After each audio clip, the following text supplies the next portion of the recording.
Everyone thinks housing shortage means we built too little. They're wrong. The real crisis isn't a shortage of homes. It's a shortage of medium-priced homes. Walk through most American cities and you'll see the pattern. Luxury apartments rising downtown, single-family suburbs spreading outward. But the middle, the duplexes, triplexes, modest apartment buildings that once housed teachers, nurses, and electricians, they've nearly vanished. This gap didn't happen by accident. It's the result of deliberate economic and policy choices made over the last 70 years. In the 1950s and 60s, zoning laws across America were rewritten. Cities and suburbs legally separated single-family homes from multi-unit buildings. Sounds neutral, but the effect was radical. You couldn't build a duplex in most residential neighborhoods, even on your own land. The logic was neighborhood character preservation. The outcome was exclusion. Developers faced a choice: build single-family homes for owners, or build large apartment complexes for investors. The profitable middle ground vanished. Then came construction costs. Labor, materials, and regulatory compliance all climbed steeply from the 1980s onward. A builder now faces fixed expenses whether they're constructing a 4-unit building or a 40-unit one.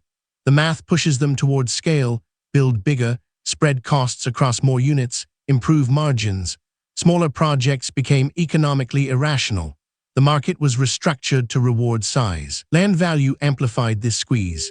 In desirable neighborhoods, property became so expensive that only high-density or luxury development could justify the purchase price. A modest apartment building couldn't generate enough rent to pay for the land, so the land sat, or it was demolished for something more profitable. Middle housing requires middle-priced land, a resource that's become scarce in growing cities. Financing sealed the pattern. Banks prefer lending for large apartment complexes or single-family mortgages, predictable, standardized products.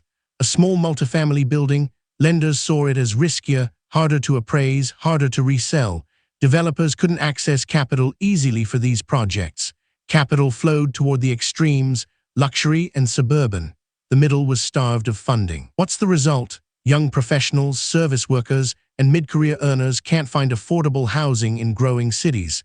They either move further out, spending hours commuting, or they leave entirely.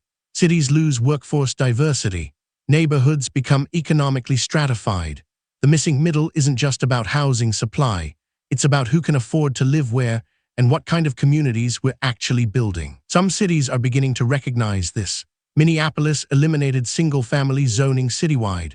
Oregon banned it statewide. These are attempts to legalize the middle housing that policy once prohibited.